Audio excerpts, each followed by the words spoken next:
Hello, everyone. It's Thursday, October the 5th.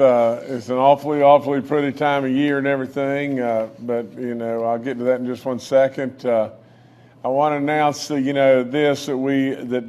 I have awarded more than $800,000 in sexual assault services programs grants. These funds have been granted to the West Virginia Foundation for Rape and information and services. Obviously, this is as bad as it possibly could ever get, and it's a tough subject naturally to talk about. But this is just to remind you that we're trying to help people in every way we possibly can. Boy, this is bad stuff right here, and so we want to continue to support and help in every way we possibly can, to the biggest degree that we possibly can. Here's a gentleman that was an American hero, surely an absolute unbelievable West Virginia hero, is Woody Williams. And I want to remind everybody that this past Monday, Woody Williams would have been 100 years old. We lost him. He was a Medal of Honor recipient, and like I said, a true national hero. But if you go back just a little bit and just think about every time I ever heard him speak, it was the most amazing thing that you could ever imagine. Here was a gentleman well into his 90s that absolutely just spellbound everybody in the room. So with that, Woody, we miss you. I really believe that Woody Williams and I had a great friendship, and I'm very blessed to have known him. Now, if I could switch channels to just what I always call God showing off. If right now, we're on the beginning of exactly that happening at our higher elevations with our foliage changing. And as it goes for the next probably 30 days, Chelsea Ruby is telling us where to go all across this state and everything. And with her mapping and everything, this is truly a very amazing time of year in West Virginia. So get outside and absolutely see God at his greatest works, or maybe some of his greatest works. But it's really beautiful, and we're really blessed to have that right in our back door. I want to tell you about a new flight we have, that I think the Breeze folks and everything did away with the Charleston, South Carolina flight. They've picked up Tampa. So now we have Orlando and Tampa, and so I think that'll be even better. So just take advantage. It's really good stuff. We appreciate Breeze and all the good stuff they're doing, and we just want them to just keep on growing in West Virginia. Here's something that is really good. And Kathy's been involved in this in the last couple of days in a big way and everything, but the Ball Toyota family has donated $500,000. Think about that. The Ball Toyota family, Sean, all of his family, we thank them beyond belief, but they donated $500,000 to the Department of Education and to the Communities and Schools program. This money establishes virtual pantries for 247 schools in the state. It's helping to provide essential items like food, clothing, shoes, coats, hygiene products, and on and on. They provided an additional $50,000 to West Virginia University Institute of Technology and $30,000 to Marshall. It's amazing when folks right in our back door step up. They didn't have to do this. That's all there is to it. They didn't have to do this. I know things have been halfway decent, as far as good times, from the standpoint of the economy and their dealerships, but they didn't have to do this. But they do, because they love West Virginia, and they know that kids kids that are hurting, absolutely need attention in every way. So Sean and all the great Ball family and everything, and at Toyota, thanks so much. This is really, really, really big, and this is really stepping up in a giant way for West Virginia, and especially West Virginia kids. So thank you so much. The Gold Star Mothers Bridge Ride is coming up, and I want to wish all those folks the very, very, very best. These are no question moms and dads that have lost either sons or daughters that gave the ultimate sacrifice for all of us. I've said it 10,000 times, and I mean it 10,000 times, and I'll say it 10,000 more. We owe every single thing we have in life, everything we have in life, to our military, to our veterans, to the folks that gave the ultimate sacrifice to the active military. Absolutely, this country would not be this country without the greatness of our military. So over the next couple of days, the Gold Star Mothers will drive from the Gold Star Monument at the state capitol over the New River Gorge Bridge and to the Gold Star Mothers Memorial at Orchard at Mount Nebo. So thank you so much, and we'll never forget you. I mean, that's really all they want. Absolutely, for us to never forget. Never forget their loss. Their loss is unbelievable, and never forget the greatness of these folks. Bridge Day is coming up on October the 21st. Of course, if you haven't been to Bridge Day, you're living in a cave. That's all there is to it, because what an incredible day. I mean, that's all there is to it. Not only is West Virginia showing off and God showing off with the incredible colors and everything, but the parachutists, shooters, that are going off the bridge. Great goodness alive, I don't know, even in my best days, that I would have had the courage to do that. But the next thing that's unbelievable about the whole thing is all the people that are there, all the excitement, all the vendors and everything, and it's all free. It's all free as far as to get in to go and everything. So go support the vendors that are there and enjoy a great day. It's an amazing, amazing day, on the New River Gorge Bridge. Also, now this one you've got to really perk up and pay really attention to, because I can remember a time not long ago when every year in the fall we would have terrible forest fires all over the place. They would have to either stop or change hunting season. Absolutely, in the fall, the air, it was smoke filled, and in many places you couldn't see very far. So with all that being said, we got to be careful. And the West Virginia Division of Forestry urges all the residents to limit their outdoor burning to the hours of 5 p.m. to 7 a.m., nighttime.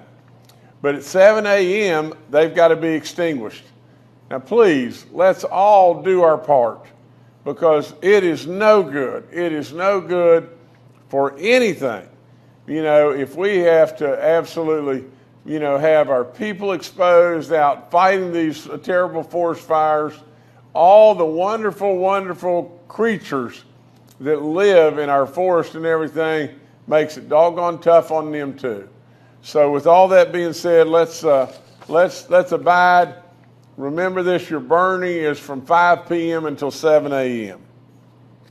General Hoyer's with us with the COVID update. General, if you could give us that, please.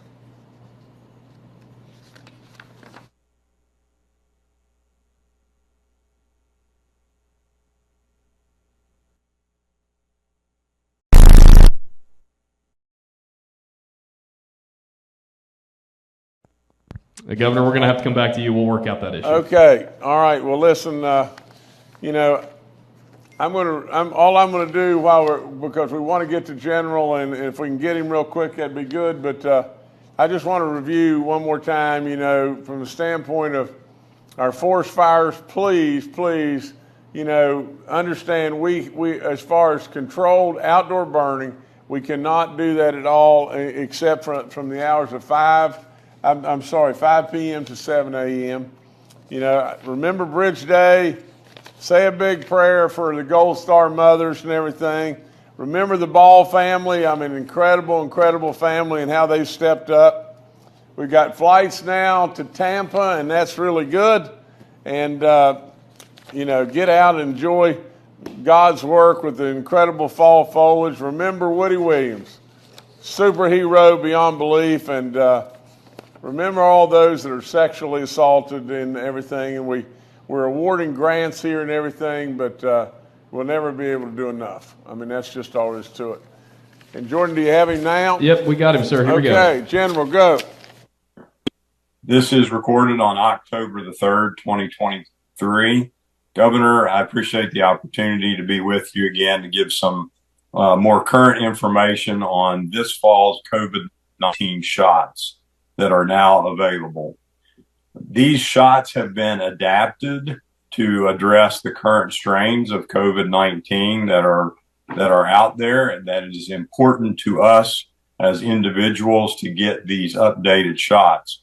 For example, in my circumstance, I have had some recent health issues that are family-related health issues that I'm now getting past. It's exceptionally important for me to get that updated COVID-19 shot that's been adapted so that I can better protect myself, just as with the flu vaccine that is now out, that is adapted each year for various flu strains.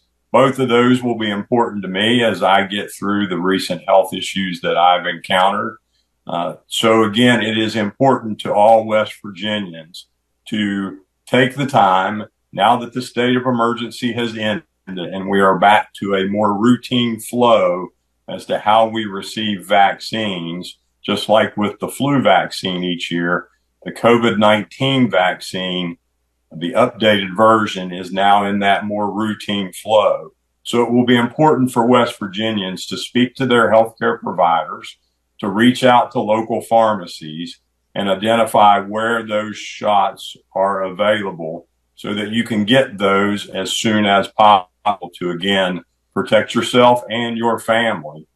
For those who need additional help, other than the various insurance availability that is out there for these payment for these vaccines, there are programs such as the Bridge program that is now available for individuals to get those paid for. So again, Governor, appreciate the opportunity to be with you. I look forward to the opportunity to continuing to work with all those that are out there working on improving the health of West Virginians. And please reach out to those local providers, reach out to those local pharmacies, and identify where the opportunities are for you to get your insurance to pay for your COVID-19 vaccine and get that done as soon as possible. For those West Virginians who have questions or need help, please reach out to the West Virginia COVID-19 Vaccine Info Line at 1-833-734-0965.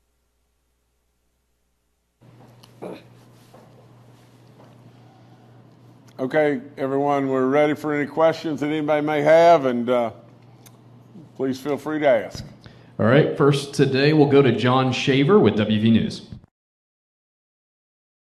Good afternoon, Governor. We just heard from General Hoyer, but I wanted to ask you something about COVID as well.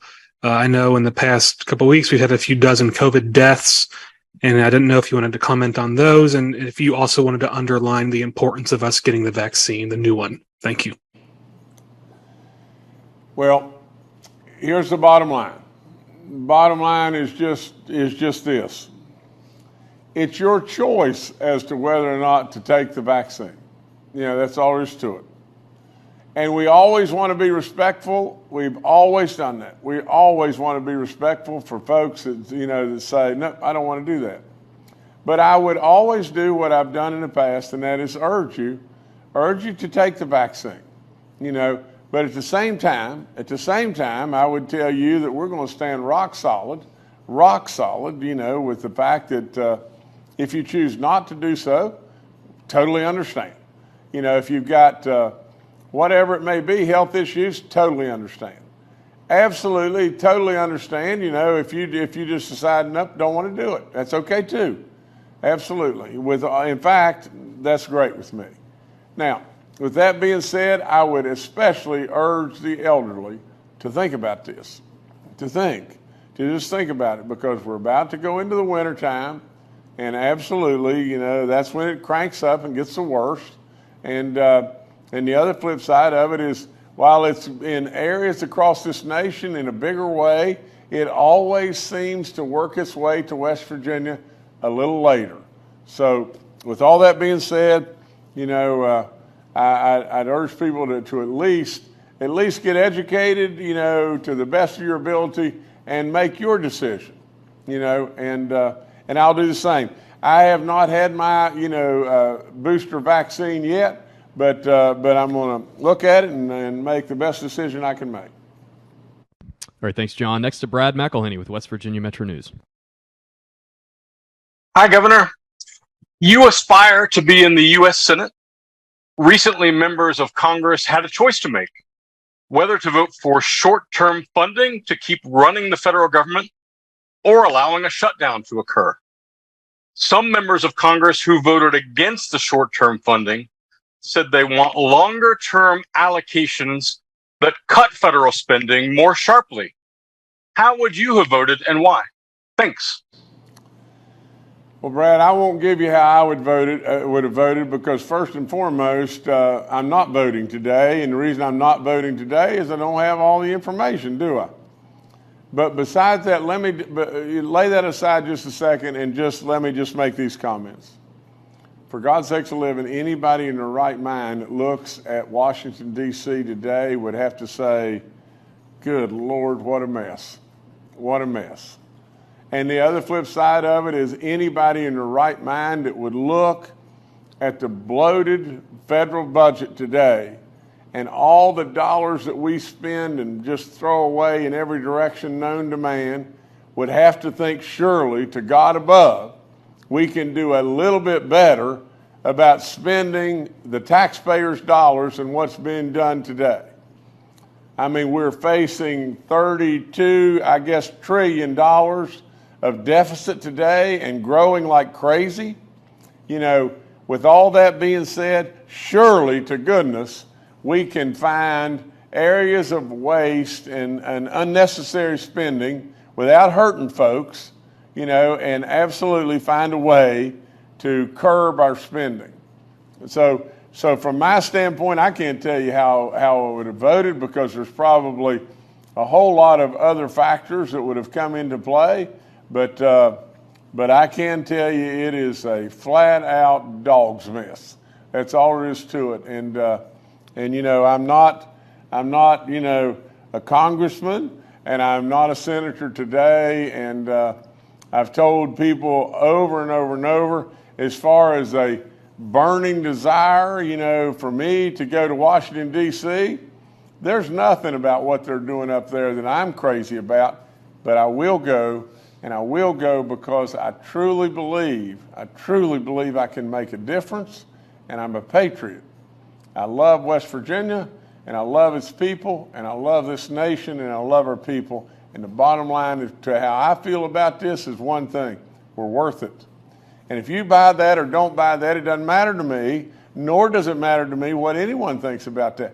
I know it. I know that is the only reason in the world that I would go, because at the end of the day, I don't want anything. I don't want anything for me. I don't want to go to the fanciest cocktail parties, or I don't have to do that. I don't have to go. I don't have to just get an invitation to go see the president. Naturally, I would go in a second. But with all that being said, I don't need the next hot tip. I don't need anything for me. And with that being said, then why would you do it? Why would you get into all that? And it's just what I said. I really believe we're worth it. And I'm a patriot through and through. All right, thanks, Brad. Next to Curtis Johnson with WSAZ. Good afternoon, or good morning. I guess afternoon now, Governor. Thank you so much for taking my question. Great to talk to you today. I understand your office and other state agencies are in collaboration with the Mingo County Redevelopment Authority regarding the Twin Branch drag strip. The Redevelopment Authority says it reached out to the state about its potential desire to sell the site. Since then, the authority says it has joined your office and other agencies in evaluating development options that will help maximize the best use of that property, including potential issues surrounding its use for drag racing. And of course, from what I'm hearing, there's quite a bit of interest in drag racing on that site among locals. Considering your office is involved, what is your opinion about reopening the property for drag racing? And what is the status of the state's effort in determining how that property should be used? Well, Curtis, listen, from my standpoint, I know there was some discussion, about the possibilities of selling an area or a potential part of that site and everything for drag racing. We sent our folks down there, and they went down. Mitch Carmichael went, Jimmy Riston went, Brian Abraham went, and they went down there to check it all out and to see, just to see what's what. In doing so, of course, they find exactly what has been that way over and over. There is real land that can really be developed down there, and with all that being said, I can promise you to God above, I'm pushing the EDA in every way all the time to bring businesses and bring development to southern West Virginia. We need it badly here. Now, we are getting a lot of great businesses and everything that are located in northern West Virginia, but absolutely, we need to bring real development to southern West Virginia. I'll wait to hear what the powers to be think of the possibility of drag racing down there and everything. But way more importantly, maybe than that, I want to see us, strike gold as far as bringing real live economic development to southern West Virginia, and that site's a really, really nice site. And we want more and more and more job opportunities, and the more job opportunities and things we can bring to southern West Virginia, and we're working it. And we've got some things that, are not far from maybe being on the burner that we can bring to you. But everybody's working it because they know that, my roots are in southern West Virginia, and I love everyone all across this state. I love the development that we've got going on in the northern part of the state, but we need to start hitting some winners in southern West Virginia as well. All right, thanks, Curtis. Governor, back to you. Well, I've reviewed everything already, and I won't go back through it again and everything, but I'd just remind you, get outdoors. Get outdoors now. It'll touch your soul. It's awful good stuff and everything. Thank you all so much. Thank you, media and everything, all those asking the questions, but thank you again. That's all I've got.